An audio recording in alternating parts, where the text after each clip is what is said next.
on Texas Dust, there's a number 4 that made it. All of the other, I played Texas Blues number 2 at a couple open mics in Texas, and it made some Houstonians angry. So because I am a certified top 1% Swiftie level Houston hater.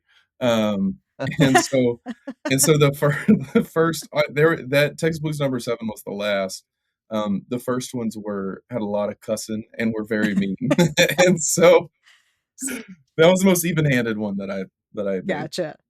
Welcome to the Back Catalog Listening Party, your weekly musical happy hour where musicians pick an album from their back catalog and tell the stories behind their favorite tracks in front of a live online audience. This week, we talk with North Carolina-bred comrade country artist Nathan Evans Fox. He joins us from his home in Nashville with a gin and tonic to revisit his 2018 album Texas Dust and digs into his complicated relationships with family, Houston, and drums. So pour a beverage, grab a snack, and kick back as we listen to music together here on the Back Catalog Listening Party, where it's always Friday and old albums never sounded better. Happy Friday. Happy Friday. And welcome to the Back Catalog Listening Party. My name is Mother Banjo, one of your hosts. My name is Anthony Ihrig, the other host. And today we have joining us all the way from Nashville, Tennessee, Nathan Evans Fox. Hey, y'all. And it's one of those weeks, so we are really excited to be here and enjoy some music together. And, Alan was first to the party, joining us from Texas. He says, Happy Friday, everybody. He said, golf got rained out this morning in Texas. I know, right? Well, I'm sorry about the golf, but I'm glad that you're joining us, Alan. And let's see, we got Christopher looking forward to the show. We're hydrating from Savage, Minnesota with some ice cold Heineken. I will say, it is hot today in Minnesota. It's like 90 degrees. Yeah. Come on. What?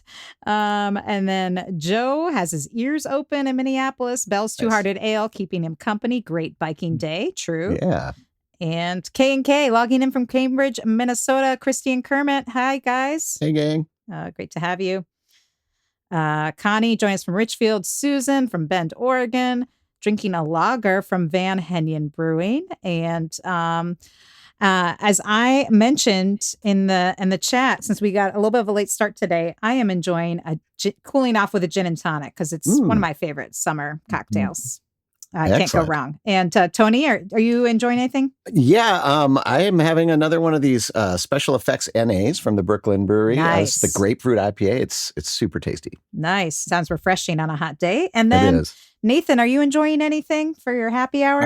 I am. I've been off the sauce a little bit. I've decided to stop drinking while I'm on tour. Yeah. But I'm breaking that today to have a little gin and tonic. I'm drinking some 13th Colony Southern Gin. Oh, that sounds probably better than what I got going on over here, but whatever. Well, cheers, it's cool. Nathan, and cheers, Ellen, and cheers to all of you out there. So good to see so many of you out there. Thanks for hanging out. This is a conversation. If you're new to the party, we gather every week. We listen to back catalog from our favorite artists, and we nerd out about songwriting and recording and all the things that go into making an album. So if you have questions and comments for Nathan throughout the hour, please put them in the chat. It's more fun when you're in the conversation. That's right. And we are very excited to have Nathan Evans Fox joining us. And as he mentioned, he's been very busy on tour. So this is a rare break. So we're happy to snag him. And thank you for spending one of your rare nights off with us. We really appreciate it. Yeah. But for folks who are maybe not as huge fans as Tony and I are, maybe, and are less familiar with your music, maybe you could give a brief origin story about, where you grew up and how you fell into making the music you make. Yeah. I grew up 4th generation, same piece of family land out in Western North Carolina. And I do need to say, because I'm fresh off the road, my accent does not make me stupid. It just makes me slippery. I've had some weird conversations at the merch table lately. But I'm from Western North Carolina. I've lived in North Carolina till and the upstate of South Carolina, which we could annex into North Carolina, and we'll let the rest of it be bygones. But lived there till I was about 25, and then it bounced around the country a good bit, which is a really good tie-in to this record because I lived in New York City for a couple years, which was truly unthinkable, like genuinely unthinkable for me. And it was a great experience. Lived in Houston, Texas for about 2 years, lived in Atlanta for a couple years, and now live in Nashville. I'm a country boy at heart, and our next move will not be to a city. um, uh, uh, but I tell folks I make like comrade country music. I just it's interesting. Like I don't think I've switched it up too much. I have like honed in a little bit more on how to be more explicitly who I am, mostly to keep people out of my DMs who feel shocked and betrayed by my politics after hearing my music. Um, but I tell people I am like it's an honor to be their recession indicator. Uh, 'Cause the net of folks who are feeling a little bit politically displaced and feeling more and more like they have to choose between their accent and their ethics is growing. Like that rift is growing, and there's an awful lot of not made up, not just right now, history and traditions of Southern folks who have never been on the side of the Confederates, and I am singing from that tradition. Uh, in a way that is like, I think I'm like a very political person, and there's always politics in my writing. And also, like, I'm from the hills, like, I'm from Southern Appalachia. Like, we just be singing about death. Like, like, we, we're very doomed in our and faded in our sense of poetics too. So I just try to sing what's real for me. And a lot of times that comes out very political. And obviously there's always a kind of politics informing my poetics as well. Yeah. Well, nice. Well said. Yes, and we are so excited to dig into some of those songs. The album that you picked to choose to revisit on today's show is Texas Dust. It came out in 2018, and you mentioned you lived in Houston for a while. So I'm guessing, was this album either written in or about your time in Texas? Yeah, this album, I tend to write very like autobiographically, but I think when you listen to a lot of white guys say that, it's like I write about how I'm a terrible person to my girlfriends. um, but part of like growing up on family land and growing up hillbilly is that like you just kind of think intergenerationally, like you think in kinds of in terms of kinship a little bit more. Um, and so Texas Dust came up while I was living in Houston, and was missing my family back home. And like my grandmother, who I was like my best friend, she grew up just up the field from me. Open door policy, like I miss her every day. She was starting to get kind of old, like age and just the things that come with being in your 90s. Um, that was the farthest from home I'd ever been, and at the same time, uh, we uncovered a trove of documents from my grandfather's military, like time in the military, that also told more of the story of why my family ended up where we did, like why my family came back to North Carolina, specifically my grandmother, my grandfather, and my grandfather had grown up in kind of a southern migrant worker split it, like traveling between West Virginia coal fields and West Texas oil fields. So, um, so while I was in Texas, I was also revisiting his history in Texas as well, which was so intimately linked to like why I was also missing home and the people I missed at home.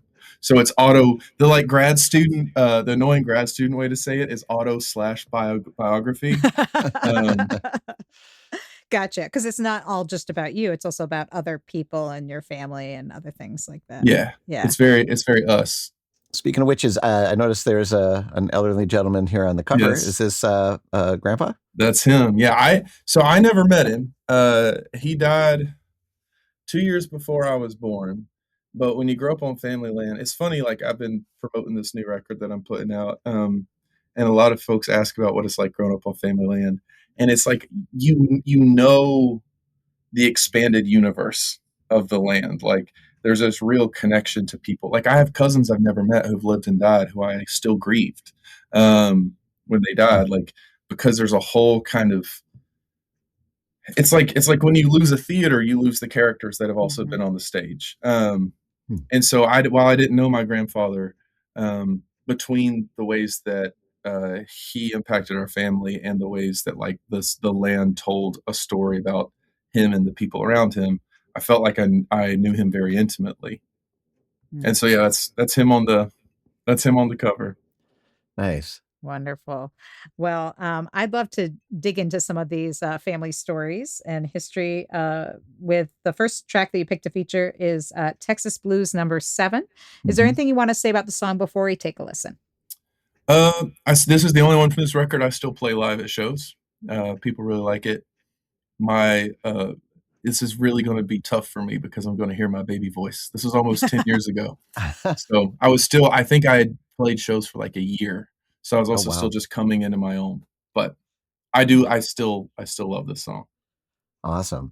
Well, that's one of the things we love about the show is like let artists kind of reflect upon that time when you were making this. So we're all going to get a chance to listen to it now. This is Texas Blues number 7 from Nathan Evans Fox here on the Back Catalog Listening Party.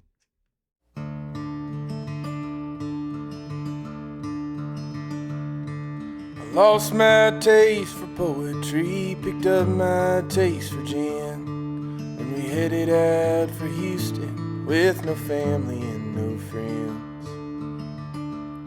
And we moved out here this time last year, threw dirt on sparks, we held dear. Oh, send me an eastbound wind. And I traded in my walking boots for a pair of polished shoes, took up the boss man's Bible, led the dying towards their tombs. But all the prayers that I prayed here just paid my bills and bought my beer. Oh, send me an eastbound wind. Intercede for me, sweet Saint Cecilia, plead my case. To the rocks and trees this earth will understand.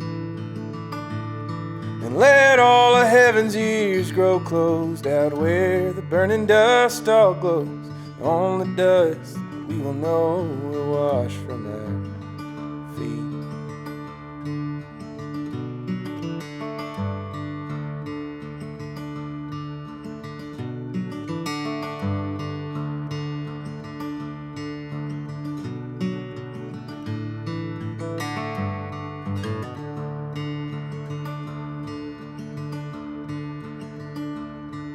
And I wrapped my faith in bubble wrap, made altars and moving vans. And I did my best to dodge them hammers swung by Christian hands.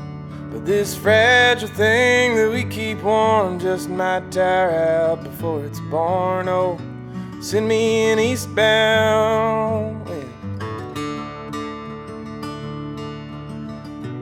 Intercede for me, sweet Saint Cecilia, plead my case. To the rocks and trees this earth will understand. And let all of heaven's ears grow closed out where the burning dust all glows. On the dust that we will know will wash from our feet.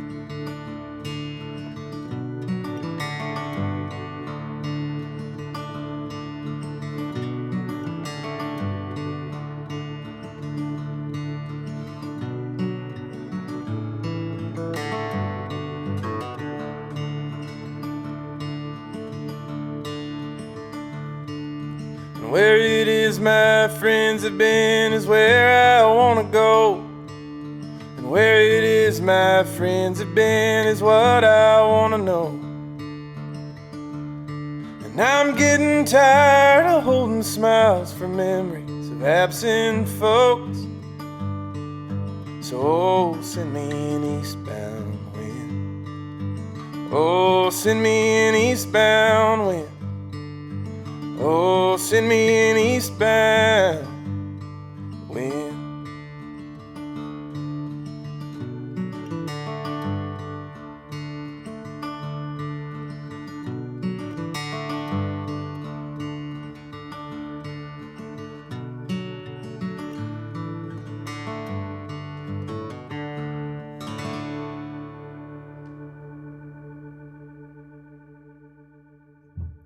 Gotta wait for that organ to die out there. Texas Blues number 7, Nathan Evans Fox from his 2018 album Texas Dust, which we are revisiting with Nathan joining us from Nashville to revisit this record. And you mentioned that this song, that you still play it live. And, but this is an older recording, so it's always a little weird to hear your voice from when you're like 10 years ago. But other than your voice, did you notice anything else? Like, is how you play it now very different from how you recorded it then? Like, is the tempo changed or any other things you noticed? Yeah, I noticed a lot. That was a tough listen. Well, it sounded great to me. Yeah, so. I thought it sounded wonderful. Number one, it makes me grateful for people who meet me through that song and are like, that's a great song. Because when I play it live, I think it's so much better. Well, we're evolving musicians, right? So musicians. It's always going to grow, right? The thing that I think this has reminded me that I didn't play that song out. That was a song I wrote and just left as a voice memo in my phone for like 6 months. And I had a long trip from Ithaca to Toronto with my friend Lindsay Foote, which is like the first big tour I'd done. And I was like, and we were like so far. This was the end of the tour. This was our last trip. It was a long drive. And I was like, or no, it was actually from New York City to Ithaca, about 5 or 6 hours. And I was like, hey, we have nothing to do. Let's just listen to some voice memos. And I was like, I don't know what to do with this song. I don't think it's great. And she's like, no, you have to do that song. And our dog and toddler, I think, feuding upstairs. It's like a permanent adds to the whole thing. Yes, it does. Yes, everything is authentic. That's right. No AI here, folks. And so I also hear like how fresh that song sat with me, like even like emotionally and in the performance of it. Whereas now I play it and I'm like, and I have thought about re-recording that song, and this show has convinced me I will.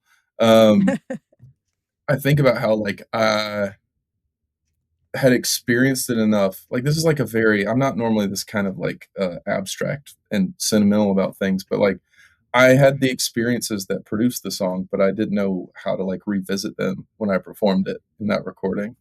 And now I think when I play it, like I look back on those 2 years in Houston. I look back on, my grandmother is dead, my dad is dead, the family land has been sold. The jobs that I was working in Houston that are a part of that, I've left them. And so like when I revisit that, I revisit this like old, like a barrel-aged grief. And so like I hear somebody who like hasn't weighed the cost of what those years, like I knew it was hard, but I didn't know the cost of what those years meant at the time. Well, Joe is chiming in, wanting to know some about Saint Cecilia, who I believe is the patron saint of music, right? Yeah. So tell us a little bit about Saint Cecilia and how she found her way in there. Well, I'm not going to lie. At the time, it just sounded right. And then everything else, I'm like normally a pretty deliberate writer. But I was like, I just need somebody in. And as I was writing it, I was like, Saint Cecilia's has a nice sound to it. And I knew some good Celias in church growing up. And so like I Googled it, like I made the first draft, and I was like, before I do anything with this, I got to Google it and make sure it works. And it worked so much better than I thought, because at the time I was part of, like when you write autobiographically, sometimes you're writing things that no one will ever understand because it's just about like your own references. I was weighing like what music needed to mean to me. And part of this is a part of the theme that like you'll probably hear in some of the later songs too. Like I didn't know if I needed to focus on being a musician, but I knew that because music had always been a part of my religious upbringing, I wasn't sure if like I wanted music to be a way out of that, out of like the worlds that I was in, and out of like my connection to folks who needed me for religious work. So it kind of made sense in a way. It stuck. But yeah, the Saint Cecilia, like, I'm glad you picked up on the one thing that I really don't have a deep story on like at all. I love it though. I mean, this is all part of the process about writing songs, is that sometimes And sometimes, again, the muse or the universe or whatever finds a way of like working something in that you didn't realize was so relevant, and so exact. And it sounds like Saint Cecilia, there's a reason she found her way in there, She needed to be there. I just didn't know it. Exactly. Yeah. Awesome. Well, Alinda joining us from New Haven, Connecticut. Welcome. And if you are just joining the party, you're not that late because we actually got a little bit of a late start today. So chime in the comments. Tell us where you tuned in from. If you're enjoying a snack or beverage for our weekly musical happy hour, we have Nathan Evans Fox revisiting his 2018 album, Texas Dust. And we just heard Texas Blues number 7. And I have to ask, whenever something's numbered like that, I know there's been other songs called Texas Blues, but did you have any Texas Blues 1 through 6? Are there any other Texas Blues songs you wrote? So on Texas Dust, there's a number 4 that made it. All of the other, I played Texas Blues number 2 at a couple open mics in Texas, and it made some Houstonians angry. So I am a certified top 1% Swiftie level Houston hater. And so the first that Texas Blues number 7 was the last. The first ones had a lot of cussing and were very mean. And so that was the most even-handed one that I made. Gotcha. Hey there, would you like to be part of the live show? Well, become a member of the Back Catalog Listening Party Patreon, and you'll get a backstage pass to weekly online tapings where you can ask the artist questions and participate in the live chat with a fun community of like-minded music nerds. You'll also get a first look at upcoming guests and receive invitations to special live streams and private after parties. So join the party today at patreon.com/Back Catalog Listening Party.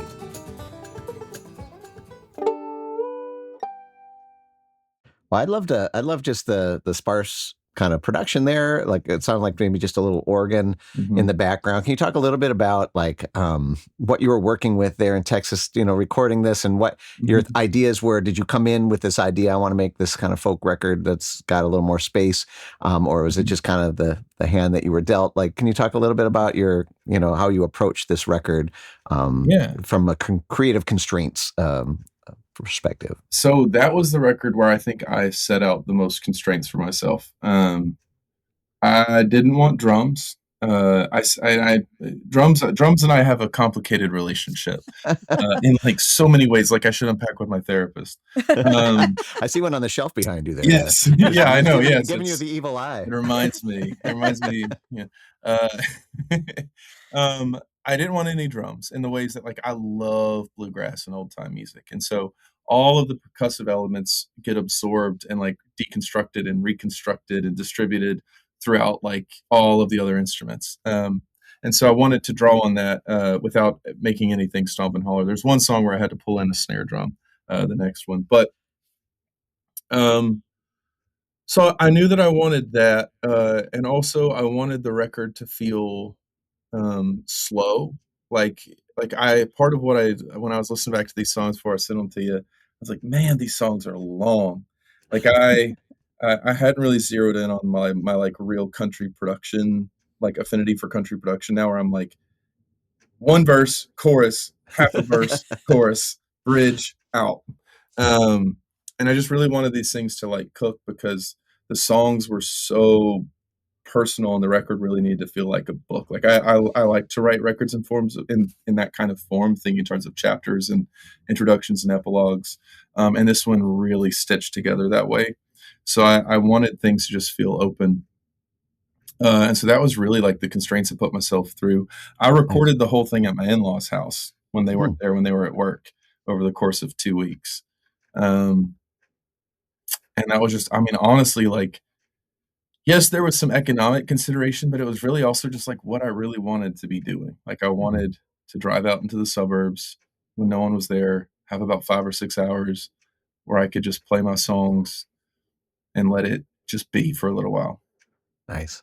And did you have any other people playing on it, or did you do all the tracking yourself? I did. My buddy Mike Connor did the bass, and my friend Lindsay Foote did the background harmonies, and I think everything else was me. Nice. Yeah. Nice.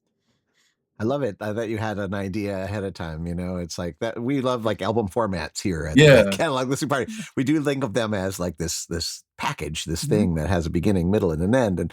And I love it when an artist kind of goes in with that in mind. I think that's super cool. Yeah. Thank you. The material like wrote itself in a way. Like it was.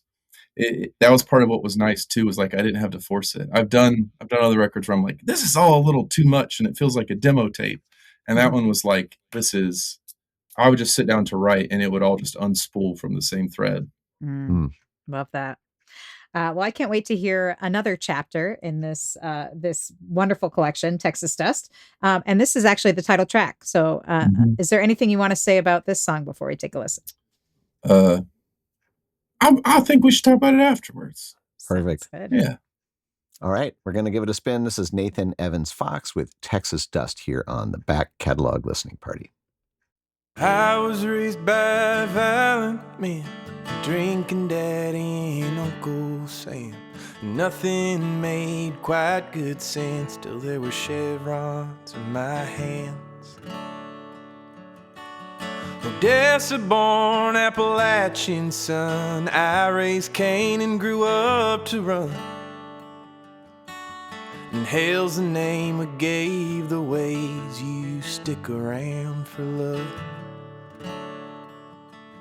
Well, my boots, they said the paths we walked from West Virginia down to Tomball. When we dug that grave in Shreveport, we lost it all. And a love like ours that turns this bad is the kind you fight like hell to make last. When we gave each other more than what we had, lies were all that's left. So when you find yourself missing who you wished I'd be, and in your prayers I left my demons in them South Pacific seas. I can't change all my ways, can't change the laws of grief. Back when I was 21, I was Texas dust and you were Tennessee.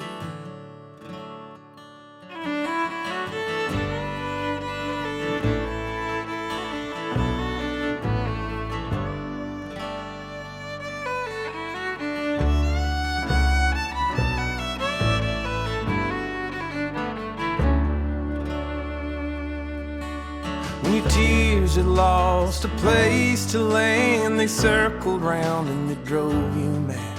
On a bargain phone we called back home and packed our bags. And we bought a piece of family land on a dead-end road, made dead-end plans. And every smile that you sent me then had a Shreveport stamp. So when you find yourself missing who you wished I'd be, and in your prayers I left my demons in them South Pacific seas. I can't change all my ways, can't change the laws of grief. Back when I was 21, I was Texas dust and you were Tennessee.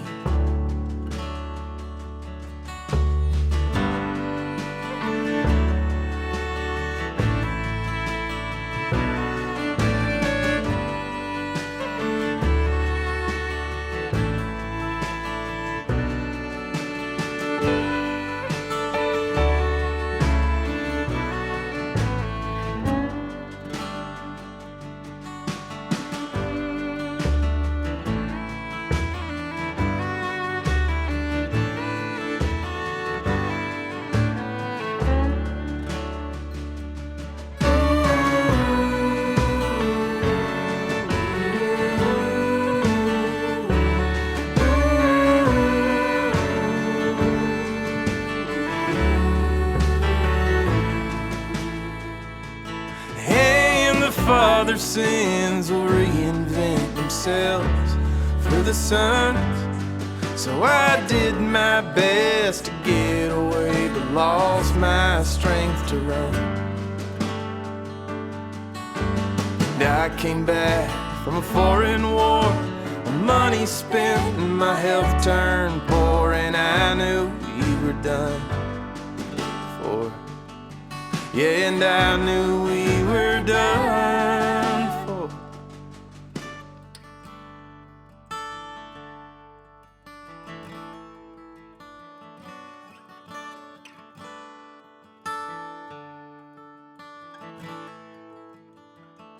So when you find yourself missing who you wished I'd be, and in your prayers left my demons in them South Pacific seas, I can't change all my ways, can't change the laws of grief.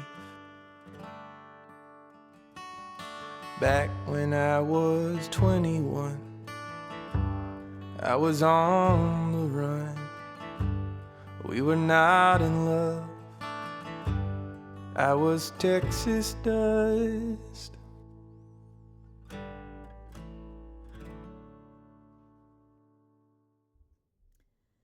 All right. Nathan Evans Fox with Texas Dust, the title track to his 2018 album, which we are revisiting today on the back catalog listening party with Nathan joining us. And what a beautiful song. And a couple things stood out to me aside from the beautiful storytelling is the vocals. You mentioned Lindsay Foote joining you, but just like that, it wasn't just like one voice. I mean, there was like, I don't know if there was a couple Lindsays in there or a couple of yous, but it was just especially that sort of section where it's going along with the fiddle. It just is really moving.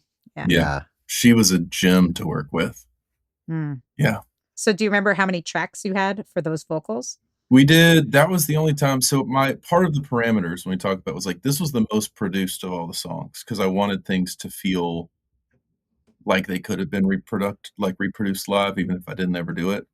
But that was a time when we put in, I want to think, maybe 3-part harmony and then also an octave. So we had probably 4 tracks of her on there. Yeah. Nice. Is that you on the fiddle? Yeah. That's great fiddling. You must grow up doing that. I grew up doing that. Yeah, key of D. I write in A and D and G.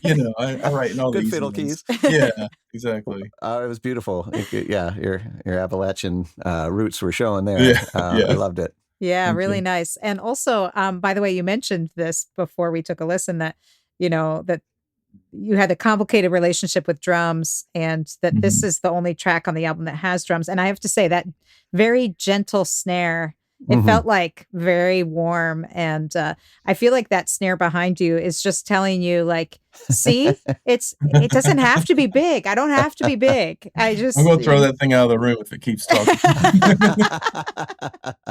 No, very tasty. I've made my peace. Made my peace. I got drums all over everything now. So but it's taken a long time. Well, if this song helped do it, it's beautiful. And that's what Susan chimed in to say. So beautiful. And thank you. I'd agree. Yeah. And you mentioned, this was early on in your recording career and you weren't, it was painful maybe listening back, but I hear like a voice that knows itself when I'm hearing this stuff, like especially that last couple notes there on the end of that one, that sounded like someone who was singing from the heart. Yeah. So I just want to say maybe your voice has evolved over the years, but it really felt real there. Thank you. Yeah. Yeah. Agreed. And if you all out there are enjoying it as much as we know you are, judging by the comments, you can pick up this album, and you still have physical copies of this album, right? Please take the last one. So snag it while you can. Go to Nathan Evans Fox or his Bandcamp page and pick up the album, because as good as it sounds here, if you're listening to the podcast or join us for the taping on YouTube, it's going to sound 20 million times better. All that nuance, the fiddle, that warm snare. You're going to hear it all and all that motion in just like in Technicolor if you get the high res files, or even better buying the CD. So because it's just going to sound so much better. So highly recommend.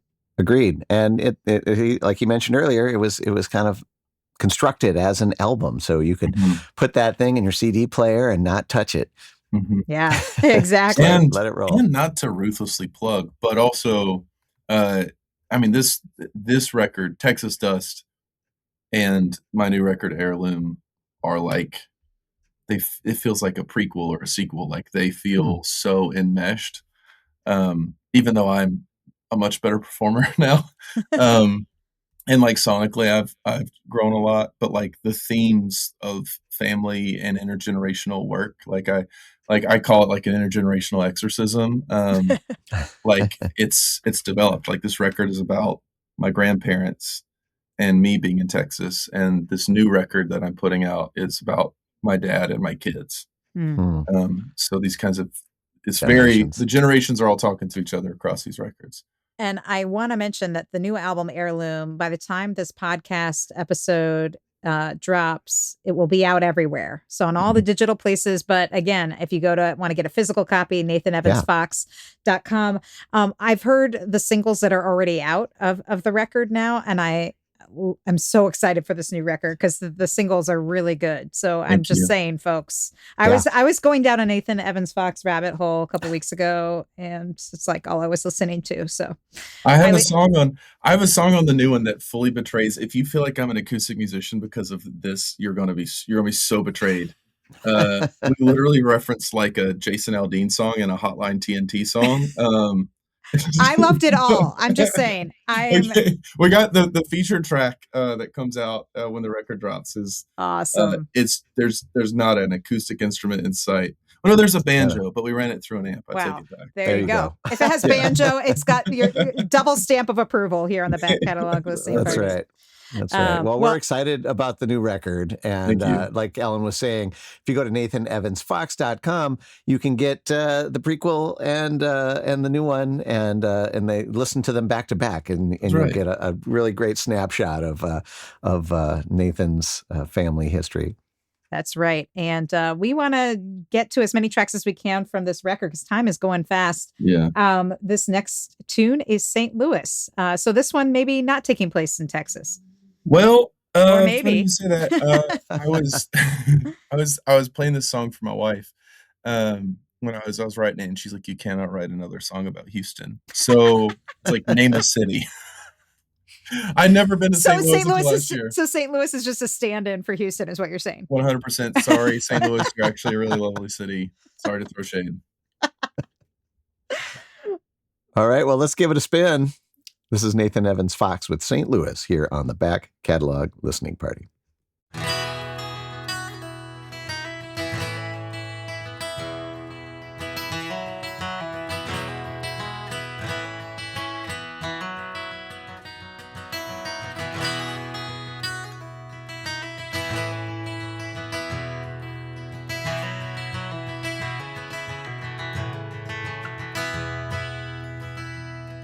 Been a full year in St. Louis, and we still ain't getting used to it. Cast all our worries down the river to Tennessee. It's been a while since I've seen mountains, chased moonshine go through valleys. Now I'm dreaming about that boat that'll take me where I wanna be. Back home our families are getting older, and there's money in the bank for a plane trip home. Pray my next trip to Carolina ain't with black suit and tie, tombstones and roses and drafts of eulogy.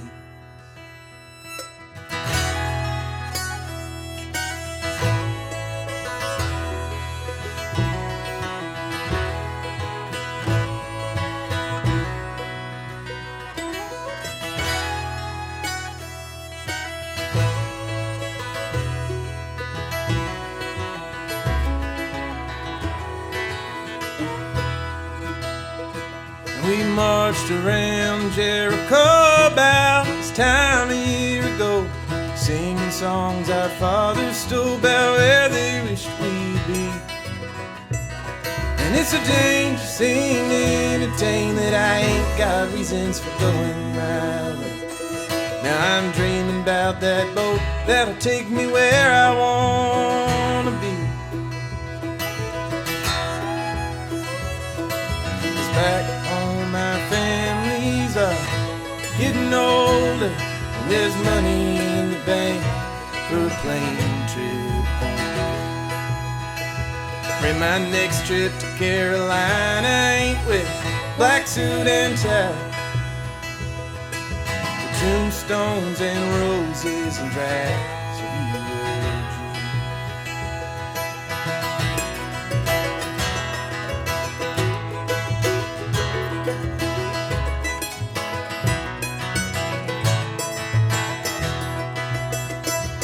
Every garden has its apple, and every apple has its Eve, and I am still deciding which of them I wanna be. The one to curse our state, or the one to make us leave. And I am still deciding which of them I wanna be. Yeah, I am still deciding which of them I wanna be.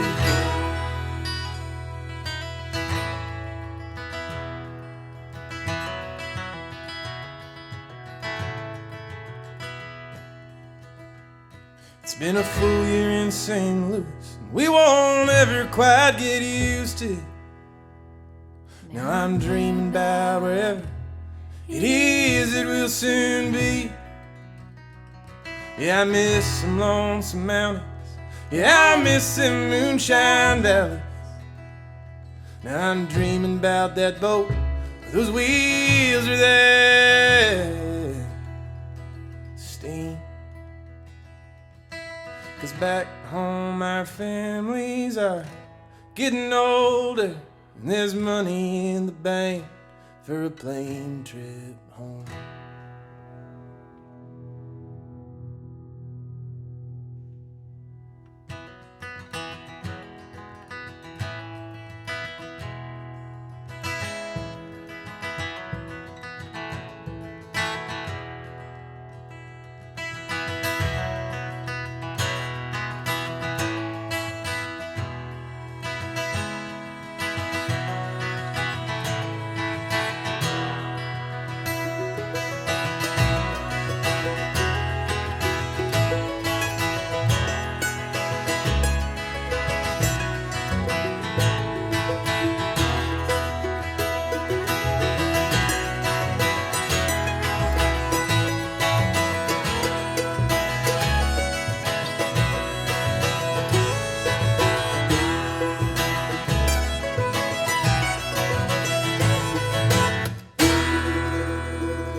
All right. Nathan Nice. Evans Fox of St. Louis. I have to say, I love a good coda like that, where it's Thanks. just like, oh, it's wrapping up. And then it's like, no, Yeah. we're not. I love it. No.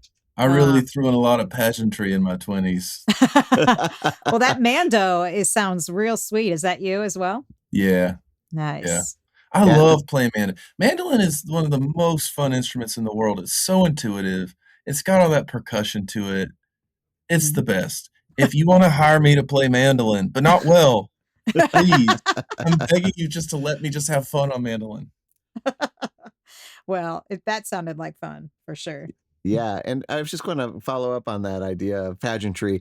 One thing that I get to see every week is the waveforms for everybody's songs. Mhm. And the weeks that I get really kind of sad is when I just see a big rectangle of dynamics. And yours, I will say, is one of the most dynamic waveforms that we've had on the show. I mean, these songs, visually, if you could see what I'm seeing, it's like there's peaks and there's valleys. Sometimes the valleys are long and then the peaks are big. That kind of, it's another way of telling stories. And I was just curious about your approach to dynamics. Maybe that's the percussion player in you or the bluegrass musician in that way, where you're thinking about dynamics as well. But is that something that you're consciously aware of when you're recording these things or playing them live? Yeah, I mean, songs are inherently boring. So so your job as a songwriter is to, like, give as many looks to your audience as you can, honestly, out of respect for someone taking their time to listen to something that you've made. So dynamics to me are just, like, another way of, keeping folks engaged of, like or it's no different than an actor finding, like, inflections for their lines, like, you owe it to the text, you owe it to your audience, you owe it to yourself, to find as many different kind of, like, ways of presenting the thing, that you've made. Yeah. Yeah. It comes out of my songwriting, and, like, being a performing songwriter more than, like, even being a producer. Yeah. Thinking about what you're actually saying when you're saying it. Yeah. And it's a breath of fresh air. Thank you. Because again, too much production anyways. Maybe live these bands are doing different things, but you know, when the output on the record is just, you know, all within like a half a dB of of Yeah. volume, it's just like a whole dimension that's missing, and this is definitely 3D. Yeah. And I think sometimes people think that to have dynamics is to be like really loud and then really soft or something like that. And it's not Mhm. about that. It's all these other kind of layers. And it's not like this Mhm. album is like a loud rocker, right? It's all these different elements that are brought Mhm. in and woven in and out. And it's really beautiful.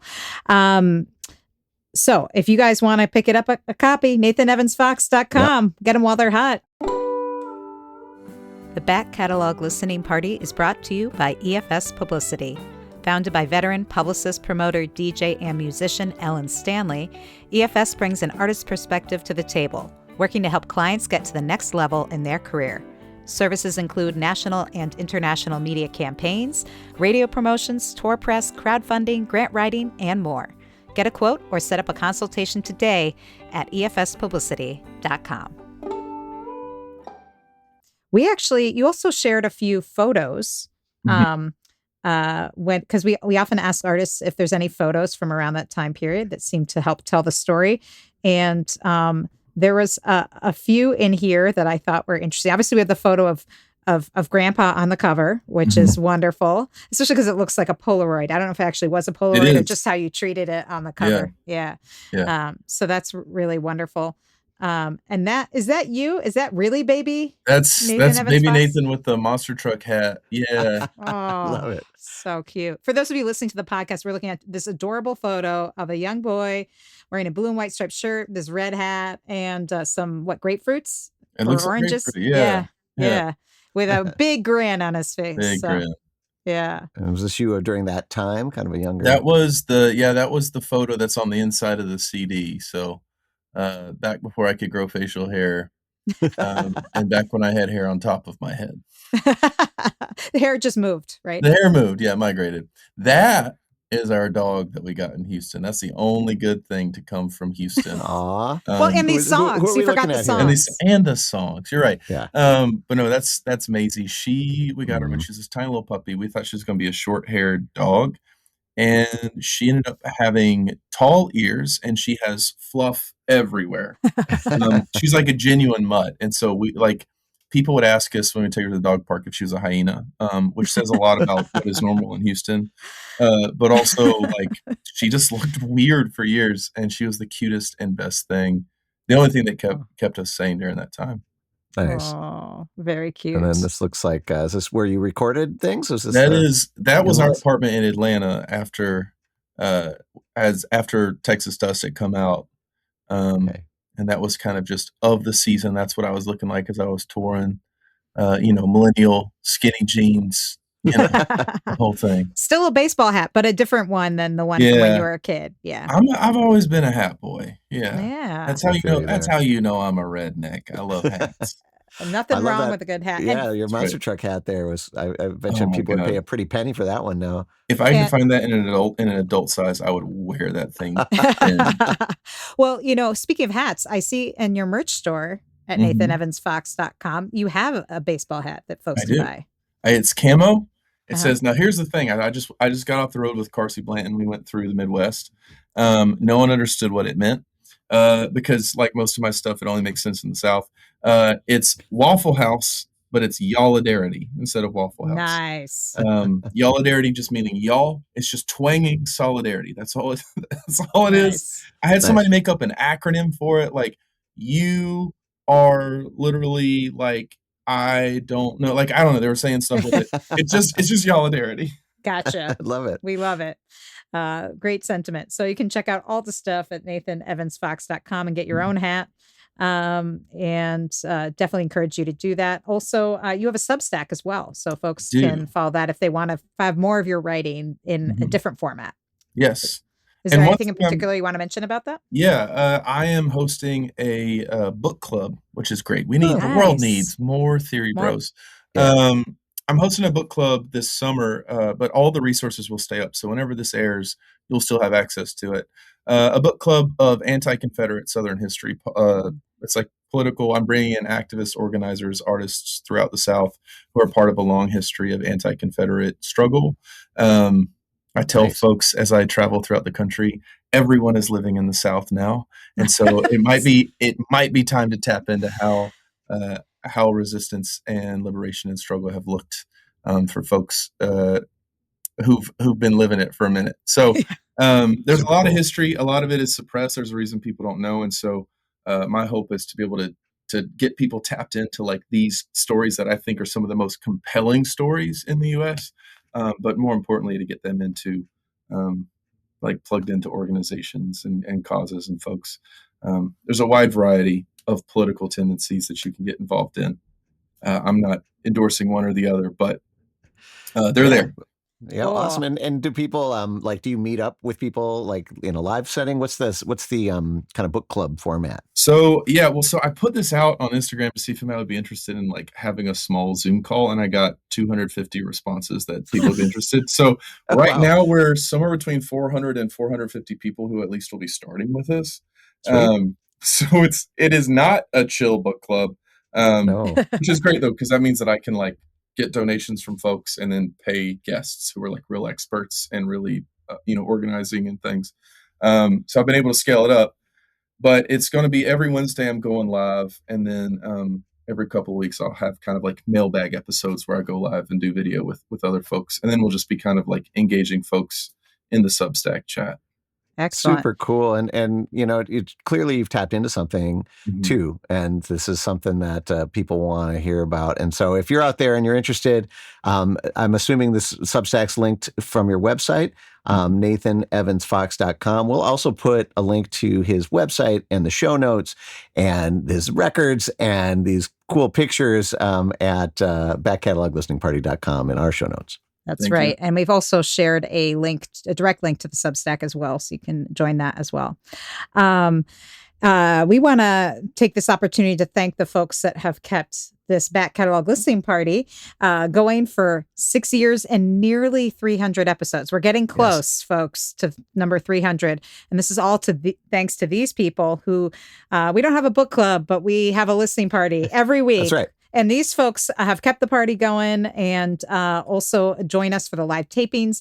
Penny, Ann, Alinda, Bevan, Connie, Vaughn, Ellen, Chris, Becky, Peggy, Joe, Jim, Beverly, John, Tim, Sarah, David, Jocelyn, Matt, Steve, Mark, Severin, Mary, Nikki, Joni, David, CJ, Christy, Diane, Hetty, Sandy, Neighbor Ann, BZ, Paul, Cynthia, Ross, Mike, Eric, Phil, Ryan, and maybe you. If you would like to join our Patreon community and listen to records with us every week, that's how you get the invite to the live tapings, is by joining our Patreon. We also give you first look at all the podcast episodes, a little bit about how the sausage gets made, and sometimes we share those book recommendations or music recommendations as well. So you can join us on Patreon. It's like our audio book club. Yes, exactly.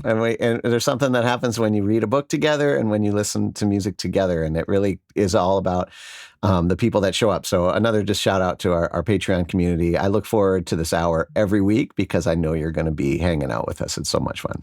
That's right. And our hour is nearly past, so we need to squeeze in at least one more song from this great record, Texas Dust. And this is Kindling Bridges. Is there anything you want to say about this? This is the closing track. It tries to weave together all the threads of the record. All right. Well, it sounds like the perfect way to close out our hour here with Nathan Evans Fox. This is Kindling Bridges. here on the Back Catalog Listening Party.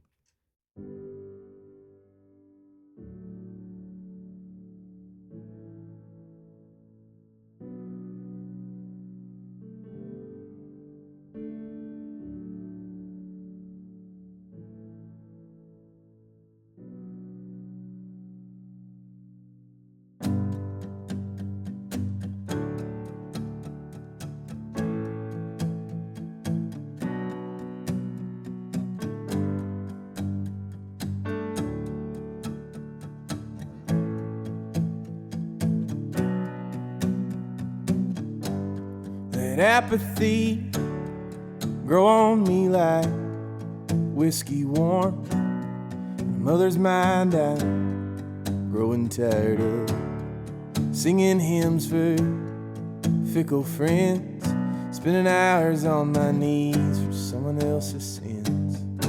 Ain't no starting over, ain't no picking up pieces that were handed to me already broken.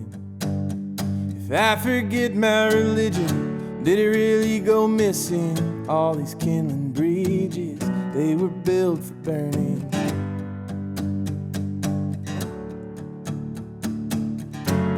Were we ever really born here? Or were we just found? These tongues of fire, Lord, in my kerosene mouth. Seems we started at our endings when they put her in the ground. We ain't nothing but West Texas dust, or a kernel of corn for the moonshine poured in the good Lord south. Let the dust grow home, every hymn and song, every memory branded by a Bible verse. The faithful and sure, the well-intentioned, my pious kins, and seek no deliverance. For my feet grow deep in these muddy creeks. The tongues of these altars, they've forgotten the taste I offer. Sweaty knees, a praying prayers, with bloody cheeks for these ghosts we keep. Were we ever really born here? Or were we just found? These tongues of fire, Lord, in my kerosene now. Seems we started at our ending when we put her in the ground. We ain't nothing but West Texas dust, or a kernel of corn for the moonshine pour for the good Lord south. Seems we started at our endings when they put her in the ground. We ain't nothing but West Texas dust, or a kernel of corn for the moonshine pour in the good Lord south.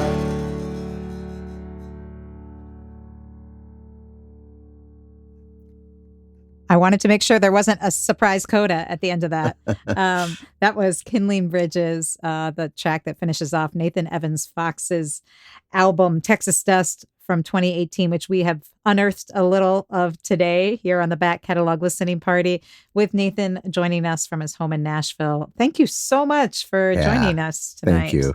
Thank you for having me. Thanks for listening to like JV me.